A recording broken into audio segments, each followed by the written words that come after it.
On December 31st, the New England Patriots season of '78 would end in the playoffs. But there was no need to pity the Pats. New England had qualified for the playoffs by winning the championship of one of the strongest divisions in pro football, the AFC East. This is their story. This is how the East was won.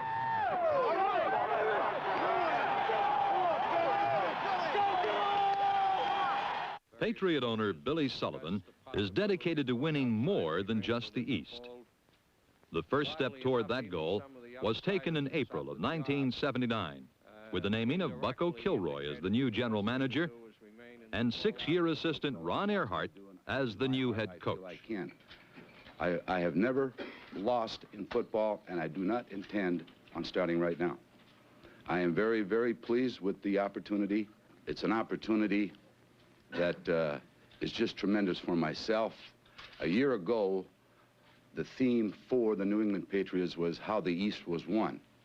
I'd like to put a little sequel to that by saying we'd like to go on the road to the Super Bowl. Since 1973, Ron Earhart has been involved in building one of the most powerful attacks in pro football. And it all starts with quarterback Steve Grogan, who leads one of the most diversified attacks in the league. Grogan is talented and tough. No amount of pressure can cause him to short arm a pass.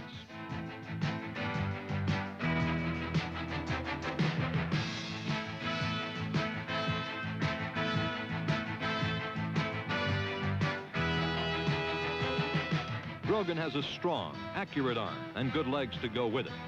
With 539 yards rushing, he is quite simply the best running quarterback in the business.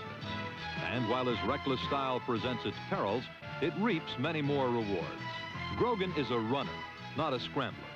New England regularly relies on quarterback draw plays, with Grogan locating a hole in the pass rush and hustling through it.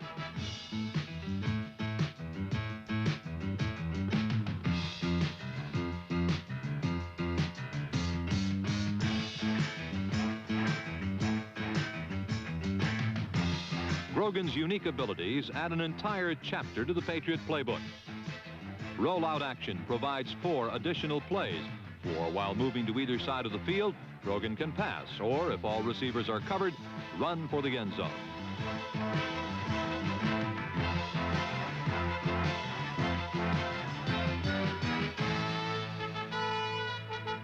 Because Grogan can run, defensive ends often commit toward him, allowing a running back easy access to the corner when the Patriots run the option play.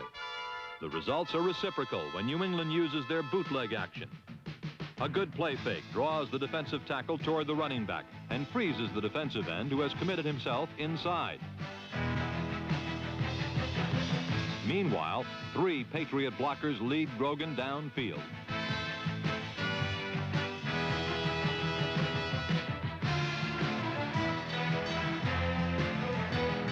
The bootleg works because defenses must respect the New England running backs. The option works because they must constantly guard against Grogan. And there's an added benefit. Opposing defenses must play cautiously, making offensive linemen's jobs easier. Not that the Patriots' fine line needs any help. It's strong. From center Bill Lenkaitis out to tight end Russ Francis and double tight end specialist Don Hasselbeck. Tackle Shelby Jordan and guard Sam Adams man the right side of the Patriot line. While on the other, tackle Leon Gray and guard John Hanna are both all-pros. With Pete Brock and Terry Falcon providing backup strength, the Patriot line freed New England runners for over 3,000 yards in 1978 and helped establish another NFL first. 4 different backs gained over 500 yards, and even those who didn't could snap off a long one.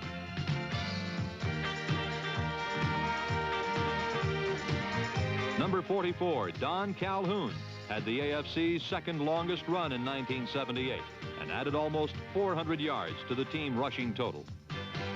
Number 32, Andy Johnson, was most versatile.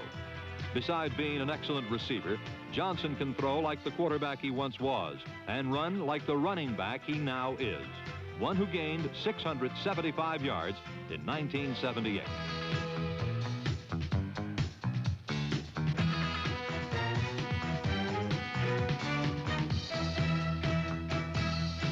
Sam Cunningham led all New England runners with 768 yards and scored 8 times.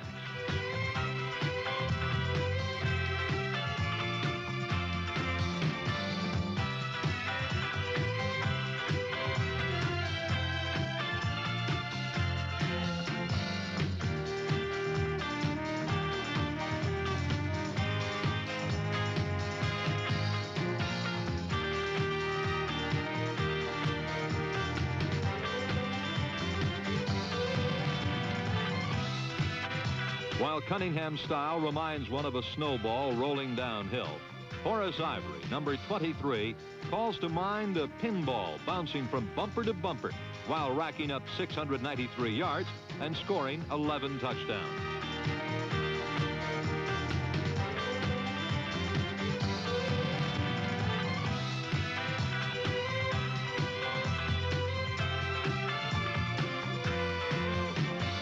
Steve Grogan joined Ivory, Cunningham, and Johnson to give the Patriots 4 500-yard rushers.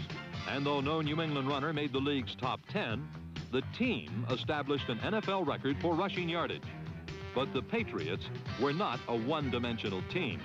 With an additional 3,000 yards worth of passing, there were more than enough airborne balls to keep Patriot receivers smiling. Tight end Russ Francis was the happiest as he had his best year in the pros.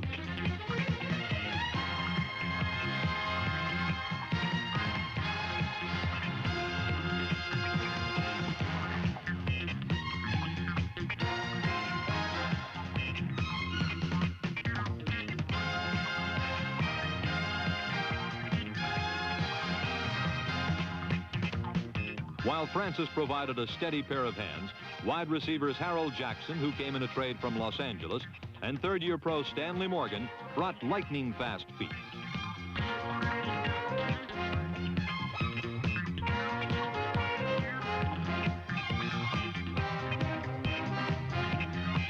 Together, Morgan, number 86, and Jackson, number 29, ran away from secondaries and combined for 71 catches, almost 1,600 yards, and 11 touchdowns.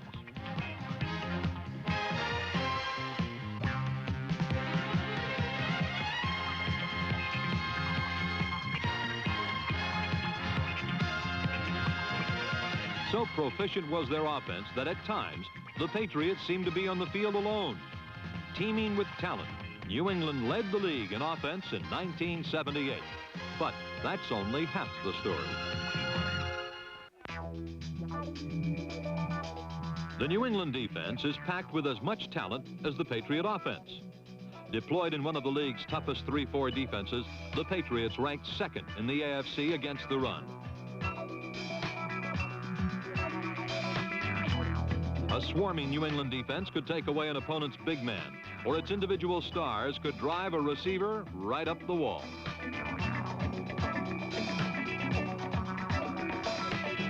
A team does not use the 3-4 without an excellent nose tackle. In number 71, Sugar Bear Hamilton, the Patriots have one.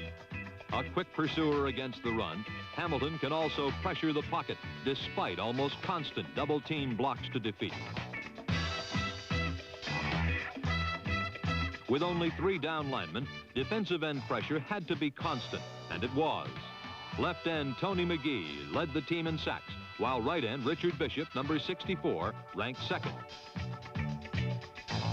McGee, number 78, entered the game in passing situations to pick a quarterback's pocket, while on running downs, Mel Lunsford held the left end fort. One of the strengths of the 3-4 is its control of opponents' attempts to outflank it. And this begins with good lateral pursuing ends like Lunsford, number 72. But outside containment can only be achieved through teamwork. It calls for support from tough cornerbacks like Mike Haynes, number 40. To an outside linebacker, containment is the name of the game. Players like Rod Schote, number 56, must get to the ball before a pulling guard gets into him. Inside linebackers face a different challenge. Nose tackle Hamilton is responsible for using up as many blockers as he can. This leaves an inside linebacker, such as number 50, Sam Hunt, to go one-on-one with a running back.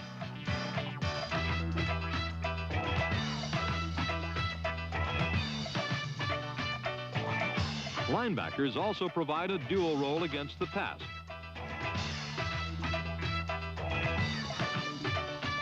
Like Steve Zabel, number 54, they must fill up passing lanes or become a fourth rush man on a pass pocket purge.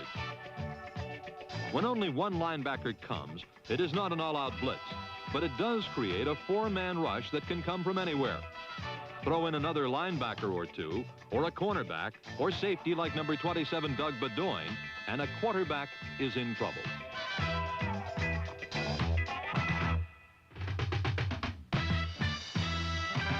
The Patriots didn't care who got the sack, as long as someone did. The same type of teamwork that characterized the New England pass defense.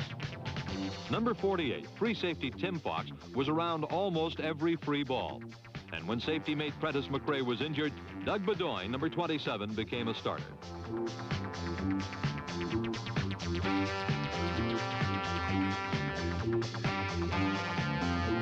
Number 26, Raymond Claiborne, and Michael Haynes, number 40, are two of the most exciting cornerbacks in the league. Dick Kahn was the fifth defensive back, a role that required a team man. But within the New England team framework, there is room for individual brilliance.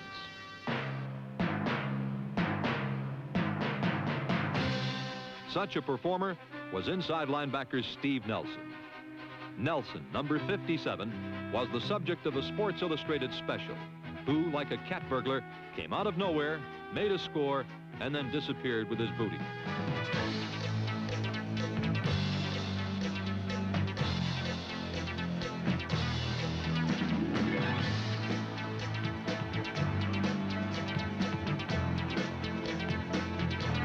In the Patriot galaxy of defensive stars, Nelson shone the brightest. But he was no more important than any other member of the team, no more valuable than the 11th man on the special teams. With players like Mosi Tutupu, Jim McAllister, Don Westbrook, Carlos Pennywell, and Ray Kostick, an overflow of talent spills onto New England's special teams, giving New England 3 outstanding units and one of the most complete teams in the NFL.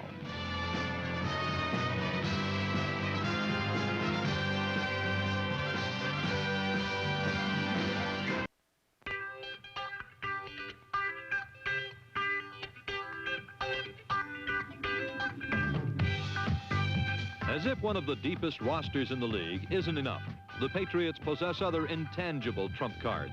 For example, from owner Billy Sullivan through every member of the New England family, the Patriots are the loosest team in the league.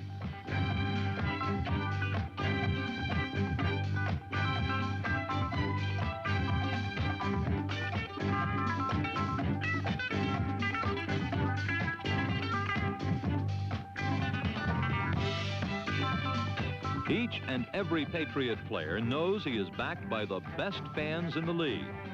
That they are the definition of the word fan from the term fanatic. One who is intemperately zealous.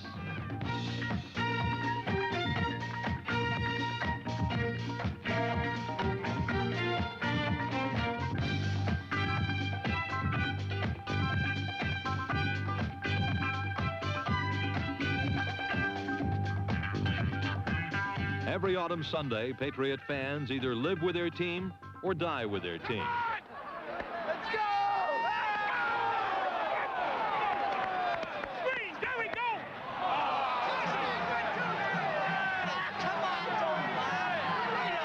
Early in the season, Patriot backers were doing more dying than living as New England dropped 2 of its first 3 games.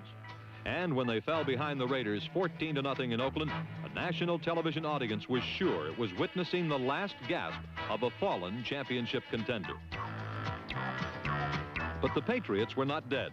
By the 4th quarter, they had fought back to tie the game when a Mike Haynes interception put New England in its 3rd heart-stopping situation in 4 weeks.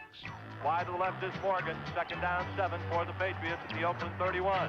Brogan, bootlegging left. He's got room. 35, 30, 25, 20, 15, 10, 5. Runs over the man and goes out of bounds at the Oakland 2-yard line. Outstanding call. It was just Leon Gray and Grogan out to the left side. And Gray drew a bead on Jack Tatum and drove him back 7 yards. What a run, what a call, what a play. 19 seconds to go. It is 2nd and goal at the Oakland 1. Cunningham in, touchdown! Sam Bam in from a yard out, and the Patriots have beaten the Oakland Raiders in Oakland. In 2 of the first 3 weeks, the Patriots had died by a last-second sword. Against Oakland, and for the remainder of the regular season, they would live by it. The sword was drawn again 1 week later when the Patriots trailed the Chargers late in the game. All right, 1st and 10 Patriots at the Charger 30 with 55 seconds to go in the game. Grogan straight back to pass, rolls to the right, looking, fires back across his body. Francis open at the 20, at the 15, at the 10. Francis running for yardage to the 5, and it's 1st and goal to go for the Patriots at the San Diego 5-yard line. Grogan bootlegging right, looking, going to run it, going to carry it down and in. He goes in, Steve Grogan. Grogan, never to be denied, stuck his nose into the end zone. The Patriots march 74 yards for the go-ahead touchdown with 31 seconds to go. They lead. The miraculous finishes awakened a sleeping giant as New England rode their hot streak for 5 straight winning weeks.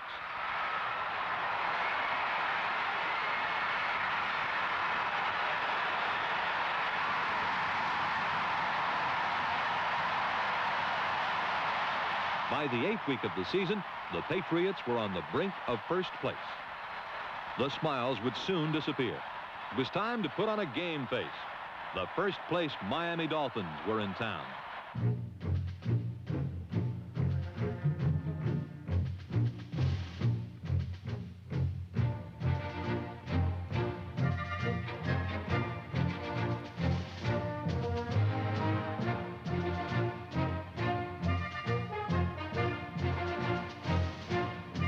The New England-Miami game followed the early season Patriot pattern as the Pats had to come from behind. This they did and went into the 4th quarter with the game very much on the line.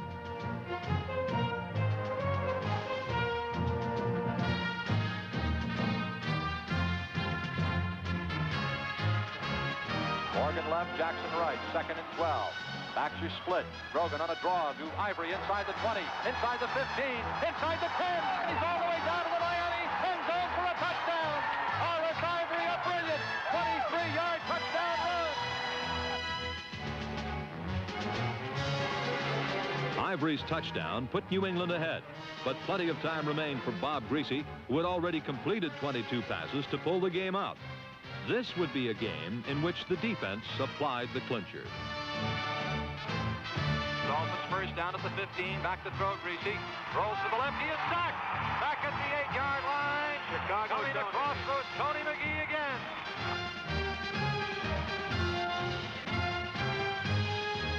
Greasy back to throw. He's going to be hit for a safety. He is sacked for a safety by Richard Bishop. Brought down in the end zone. Again, it was Bishop and McGee coming hard.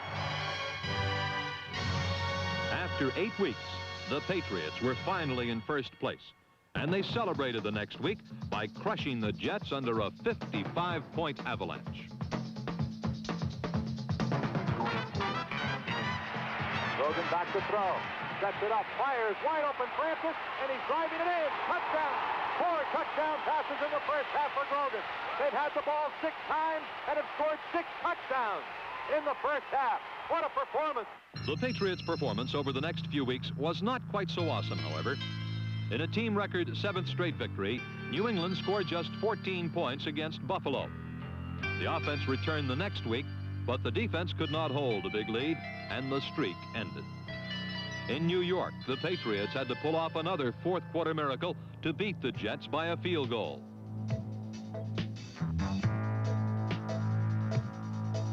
A victory over Baltimore and a loss to Dallas in the next 2 weeks brought New England's record to 10-4. But heading into the next to the last week of the season, the Patriots' first outright title ever was still waiting to be won.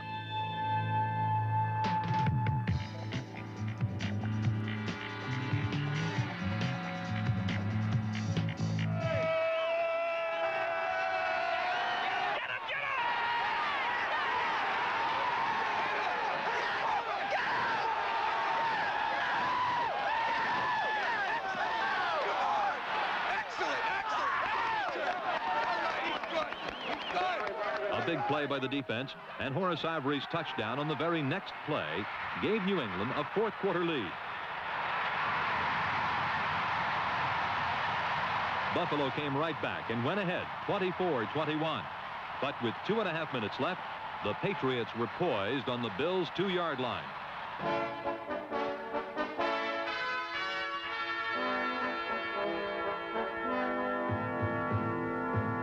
A fumble left New England 3 points short, and when Buffalo took a safety, the Patriots trailed 24-23. With 1:48 left in the game, the situation was nothing new, but the stakes were. The Patriots started goalward, knowing that a loss would put the Pats in a showdown with the Dolphins in Miami the next week. A win would bring the New England Patriots the AFC Eastern Division title.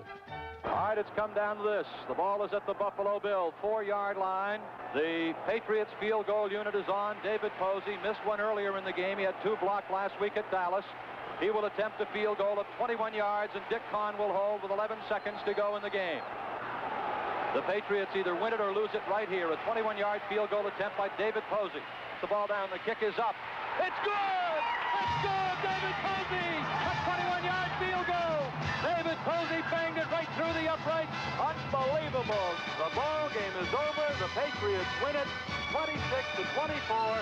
They win the Eastern Division Championship for the American Football Conference.